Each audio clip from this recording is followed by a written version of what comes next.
ଈଶ୍ୱରଙ୍କ अस्तित्व ଉପରେ ଆପଣଙ୍କର ମତ କ'ଣ? ଏଇଟା ଗୋଟେ ତାର୍କିକ ପ୍ରଶ୍ନ, ହଟ୍ ଡିବେଟ୍ର ବିଷୟ। ଏବେ ଏବେ ଦେଖିଥିବେ ଲଲନ୍ ଟପ୍ ଚ୍ୟାନେଲରେ ଏଇଭଳି ଗୋଟେ ଡିବେଟ୍ ଚାଲିଥିଲା। ଜାଭେଦ ଅଖତର ଆଉ ମୁଫ୍ତି ମୌଲବୀଙ୍କ ଭିତରେ, ଆଉ ଆଙ୍କର ଥିଲେ ସୌରଭ ଦ୍ୱିବେଦୀ। କାହିଁକି ମୁଁ ଏ ଜିନିଷ ଆପଣଙ୍କ ଆଗକୁ ଆଣିଲି ନା, କିଛି ଦିନ ତଳେ ମୋତେ ଜଣେ ଭିନ୍ନ ବିଚାରର ଫଲୋଅର ବନ୍ଧୁ ଶେଖ୍ ରଫିକ୍, ସିଏ ମୋତେ ଗୋଟେ ମେସେଜ କଲେ ଯେ ସାର୍ ଆପଣ ଏଇ ଡିବେଟ୍ଟାକୁ ଦେଖିଛନ୍ତି କି? ଯଦି ଦେଖିଛନ୍ତି ତାହେଲେ ଆପଣଙ୍କର ମତାମତ ଦିଅନ୍ତୁ, ଗୋଟେ ଭିଡ଼ିଓ କରନ୍ତୁ। ତ ମୁଁ ଚିନ୍ତା କଲି ଯେ ଯଦି ଭିନ୍ନ ବିଚାରର ଫ୍ରେଣ୍ଡସ୍ ମାନେ ଇଚ୍ଛା ପ୍ରକାଶ କରୁଛନ୍ତି ଆ ଉପରେ ଜାଣିବା ପାଇଁ, ତାହେଲେ ମୁଁ ମୋର ବ୍ୟକ୍ତିଗତ ମତ ମଧ୍ୟ ଆ ଉପରେ ଦେଇପାରିବି। ସେଥିପାଇଁ ଆଜିର ଆଲୋଚନା। ତ ସେଦିନ ଯେଉଁ ଦୁଇ ଜଣ ଥିଲେ, ଜାଭେଦ ଅଖତର ସିଏ ଜଣେ ରେସନାଲିଷ୍ଟ ଆଥେଇଷ୍ଟ ବା ନିରୀଶ୍ୱରବାଦୀ, ଆଉ ଯିଏ ମୌଲବୀ ଥିଲେ ସେ ଜଣେ ଇସଲାମିକ୍ ସ୍କଲାର। ଜାଭେଦ ଅଖତର ସେ କିଛି ପ୍ରାକ୍ଟିକାଲ କଥା କହୁଥିଲେ, ଆଉ ମୁଫ୍ତି ବାବୁ ସେ ଜଣେ ଇସଲାମିକ୍ ସ୍କଲାର, ସେ ଥିଓରିଟିକାଲ କଥା କହୁଥିଲେ। ଜାଭେଦ ଅଖତରଙ୍କର କଥା ଥିଲା ଯେ ଗଡ୍ ହେଉଛନ୍ତି ଜଣେ faith, matter of faith not belief. Faith ହେଉଛି ଇଜ୍ ଏ କାଇଣ୍ଡ ଅଫ୍ ଷ୍ଟୁପିଡିଟି। ତା ପାଇଁ କୌଣସି ରିଜନିଂ ଦରକାର ନାହିଁ, କୌଣସି ନଲେଜ ଦରକାର ନାହିଁ, କି କୌଣସି ଏଭିଡେନ୍ସ ଦରକାର ନାହିଁ। ସେ ଆକୁ ପ୍ରମାଣ ଦେବା ପାଇଁ କହୁଥିଲେ ଯେ ଯଦି ଜଣେ କହେ ଯେ ଏଲନ୍ ମସ୍କ ହେଉଛି ମୋ ଭାଇ, ତାର ସମ୍ପତ୍ତି ମୋର ସବୁ, ତାହେଲେ ଏଇଟା ଷ୍ଟୁପିଡିଟି। ସେମିତି ଗଡ୍କୁ ସେ ଗୋଟେ କହୁଥିଲେ imagination, it's a matter of stupidity, there is no evidence required or you can't prove God. ଦ୍ୱିତୀୟ ଜିନିଷ ସେ କହୁଥିଲେ ଯେ ଯେଉଁ ଜଷ୍ଟିସ୍ ସିଷ୍ଟମଟା ହେଉଛି ମ୍ୟାନ୍ ମେଡ୍ ନଟ୍ ନ୍ୟାଚୁରାଲ। ମାନେ ନେଚରରେ ଯାହା ଯାହା ଘଟେ ସେଗୁଡ଼ିକ ସବୁ ନେଚୁରାଲ। ସିଂହ ହରିଣକୁ ଖାଇବ କି ବର୍ଷା ହେଲେ ନଦୀ ହେବ, ତ ଆପଣ ସେଇଟା କ୍ୱେଶ୍ଚିନ୍ କରିପାରିବେନି। କିନ୍ତୁ ଆମ ଯେଉଁ ସମାଜ ଅଛି, ମଣିଷ ଅନେକ ଜଷ୍ଟିସ୍ ସିଷ୍ଟମ ତିଆରି କରିଛି, ଗୁଡ୍ ବ୍ୟାଡ୍ ଆଉ ପନିଶମେଣ୍ଟର ବ୍ୟବସ୍ଥା, ରିୱାର୍ଡ଼ର ବ୍ୟବସ୍ଥା ଏସବୁ କରିଛନ୍ତି। ତୃତୀୟ ଜିନିଷ ଜାଭେଦ ଅଖତର ଯେ କହିଲେ ଯେ ଯଦି ଖୁଦା ବିଦ୍ୟମାନ ଏବଂ ଦୟାବାନ, ତାହେଲେ ଯେଉଁ ଗାଜାରେ ଇସ୍ରାଏଲ ଲେବାନନ ଯେଉଁ ଯୁଦ୍ଧ ଚାଲିଛି, ଏତେ ଶହ ଶହ ହଜାର ହଜାର ନିରୀହ ଶିଶୁମାନେ ମରୁଛନ୍ତି, ଖୁଦା ଥାଇକରି କରୁଛନ୍ତି କ'ଣ? କ'ଣ ମଜା ଦେଖୁଛନ୍ତି? ତାଙ୍କର ରୋଲ୍ କ'ଣ? ତାଙ୍କର ଭୂମିକା କ'ଣ? କାହିଁ କିଛି ହସ୍ତକ୍ଷେପ କରୁନାହାନ୍ତି, କିଛି ତ କହୁନାହାନ୍ତି। ଆଉ ତାହେଲେ ଏଇ ଶିଶୁମାନଙ୍କର ଖୁଦାଙ୍କ ସହିତ ସମ୍ପର୍କ କ'ଣ? ଏସବୁ ସେ ପ୍ରଶ୍ନ ପଚାରିଥିଲେ। ଚତୁର୍ଥରେ ସେ କହିଥିଲେ ଯେ ଗଡ୍ ଡଜ୍ ନଟ୍ ଏକ୍ଜିଷ୍ଟ। କାହିଁକି ନା ବିଜ୍ଞାନ ଏସବୁରେ ବିଶ୍ୱାସ କରେନି, ଏବଂ ବର୍ତ୍ତମାନ ଲୋକମାନେ ଯେହେତୁ ସଚେତନ ହେଲେଣି, ଆଗରୁ କେହି ପ୍ରଶ୍ନ କରୁନଥିଲେ, ଏବେ ତେଣୁ ପ୍ରଶ୍ନ କଲେଣି, ସେଥିପାଇଁ ଏ ପ୍ରକାର ଡିବେଟ୍ ଚାଲିଛି। ଏବଂ ଯାଆନ୍ତୁ ଦେଖନ୍ତୁ, ୟୁରୋପିଆନ୍ କଣ୍ଟ୍ରିରେ ମଧ୍ୟ ଚର୍ଚ୍ଚ ସବୁ ଖାଲି ପଡ଼ିଲାଣି, ଆଉ କେହି ଚର୍ଚ୍ଚ ଯାଉନାହାନ୍ତି ମାସ୍ ପ୍ରେୟାର କରିବା ପାଇଁ। କିନ୍ତୁ ମୌଲବୀ ମୁଫ୍ତି ସେ ଅନ୍ୟ ଦୃଷ୍ଟିରୁ ଆର୍ଗୁମେଣ୍ଟ କରୁଥିଲେ, ଦ୍ୟାଟ୍ ୱାଜ୍ ପିଓରଲି ଥିଓରିଟିକାଲ। ଆଉ ସିଏ ଯାହା କହୁଥିଲେ ମୋତେ ଲାଗୁଥିଲା ବହୁତ ଘୋଷା ପାଠ କହୁଥିଲେ। କାହିଁକି ନା ତିନିଟା ଶବ୍ଦ ଉପରେ ସେ କହୁଥିଲେ। ଗୋଟେ ହେଲା କଣ୍ଟିନଜେଣ୍ଟ ଥିଓରି, ଆଉ ଗୋଟେ ହେଲା ଇନଫିନିଟ୍ ରିଗ୍ରେସନ୍, ଆଉ ଗୋଟେ ହେଲା ନେସେସରୀ ବିଇଂ। ସେ ଯେମିତି ଭାବୁଥିଲେ ଯେ ସିଏ ହିଁ କେବଳ ଇଂଲିଶ ଜାଣିଛନ୍ତି, ଆଉ ଉର୍ଦ୍ଦୁ କହୁଛନ୍ତି, ଆଉ କିଛି କେହି ବୁଝିପାରିବେନି। ତେଣୁ ଜାଭେଦ ଅଖତର ତାଙ୍କୁ କହିଲେ ଆପଣ ଯାହା କହୁଛନ୍ତି କମନ୍ ମ୍ୟାନ୍ସ ଲାଙ୍ଗୁଏଜରେ କୁହନ୍ତୁ, ଲୋକ ଭାଷାରେ କୁହନ୍ତୁ, ଆଉ ଏତେ ଇଂଲିଶ ଆଉ ଉର୍ଦ୍ଦୁ କହିଲେ ଲୋକ କେମିତି ବୁଝିବେ? ତଥାପି ସେ ତାକୁ ବୁଝାଉନଥିଲେ, ଏଇ ଇଂଲିଶରେ ସେ ତାକୁ କହୁଥିଲେ, ବିକଜ ଏଇ ଇଂଲିଶଟାକୁ ସିଏ ମଧ୍ୟ ଠିକ୍ ଭାବରେ ବୁଝିନଥିଲେ। କିନ୍ତୁ ମୁଁ ଆପଣଙ୍କୁ ବୁଝାଇବା ପାଇଁ ଚେଷ୍ଟା କରୁଛି ଯେ କଣ୍ଟିନଜେଣ୍ଟ ଥିଓରି ଏଇ ୟୁନିଭର୍ସ ଉପରେ ବା ଗଡ୍ ଉପରେ ଗୋଟେ ଥିଓରି ରହିଛି। ସେଥିରେ କୁହାହେଉଛି ଯେ କୌଣସି ଜିନିଷର ଗୋଟେ ପର୍ପସ୍ ରହିଛି, ଗୋଟେ କଜ୍ ରହିଛି, ଏବଂ ଦ ଫାଷ୍ଟ କଜ୍ ଇଜ୍ ଗଡ୍। ସେ କହୁଥିଲେ ଯେ ଗଡ୍ଙ୍କ ପାଇଁ ହିଁ ୟୁନିଭର୍ସ ସମ୍ଭବ ହେଇଛି। ଆଉ ଇନଫିନିଟ୍ ରିଗ୍ରେସନ୍ ଅର୍ଥ ହେଲା ଆପଣ ପଛକୁ ପଛକୁ ପଛକୁ ପଛକୁ ଯିବେ।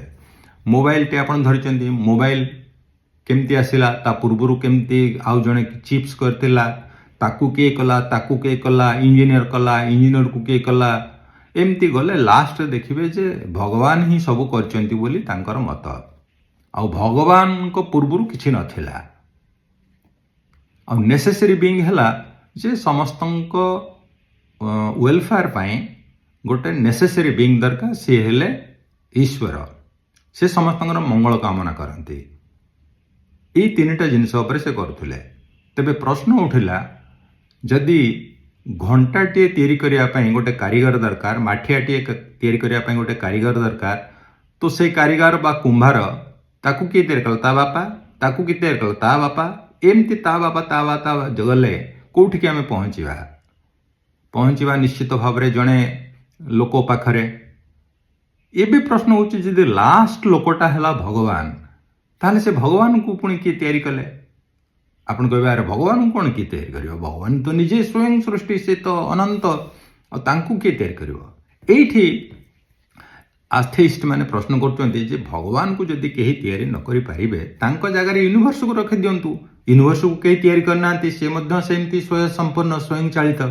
से मध्य अनंत कालरू अछंती एवं यूनिवर्स मध्य चलीथिबो तेणु ये होची जुक्ति किंतु दुई जन भितर बड़ जुक्ति थिला बर्डन ऑफ प्रूफ जो माने निरीश्वरवादी से माने कहते जे गॉड नहांती जी ईश्वरवादी से कहते गॉड अछंती जी कहते गॉड अछंती burden of proof lies on them जी कहते ईश्वर नहांती burden of proof lies on them आंको दी जन भितर अज्ञवादी आग्नोस्टिक से कहते ईश्वर थांतु नहांतु आमे जानिनु तेणु बर्डन ऑफ प्रूफ उपर तीन जन दुई जन भितर बड़ जुक्ति तर्क चली एबे मु आपन को यही तीन जन बाद आउ दीटा कथा कहबी एबे 21st सेंचुरी लोक माने वर्तमान ईश्वरवादी निरीश्वरवादी बा अज्ञवादी नहैकरी से माने आहुरी more logical more rational more scientific आउ स्मार्ट से कहते जे आमर ईश्वरवादी हवा दरकार नहीं कि निरीश्वरवादी हवा दरकार नहीं कि अज्ञवादी हवा दरकार नहीं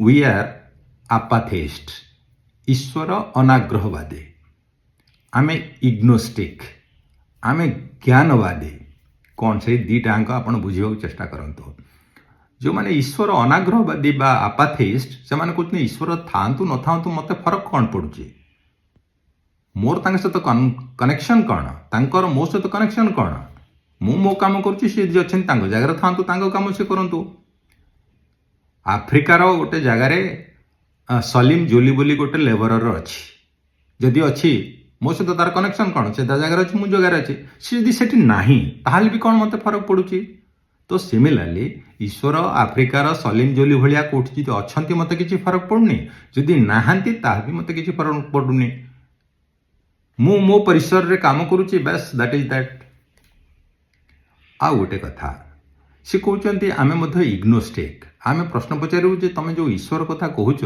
आगे ईश्वर को डिफाइन कर तुम ईश्वर कहले कौन बुझुच गोटे फोटो गोटे मूर्ति ना गोटे शक्ति जो अदृश्य शक्ति कहूच जदि अदृश्य शक्ति तुम देखिल केमती नाई जदि अदृश्य शक्ति तुम फील कर तुम जदि फील कल जोटा से विज्ञान परिसरभुक्त होगा ताको एक्सपेरिमेंट करहब तुम फील कर मु फील कर ऑक्सीजन को तुम नौच मु नौचे वायु तुम देखिपार मु देखिपार कि तुम भी फील कर मु भी फील कर तेणु तुम तो कहीपर केवल ईश्वर तुम ही फील कर आउ जन फील कर तेणु यही भाव में जुक्ति चली आउ गोटे कथा ये 21st सेंचुरी लोक मैंने पचारुंटे जे समस्त ईश्वर को डरवार कारण है जे ईश्वर होती ओमनीपोटेंट बा ऑल पावरफुल गोटे प्रश्न से पचार ठीक अच्छे जदि सी all powerful can God create a rock which he cannot lift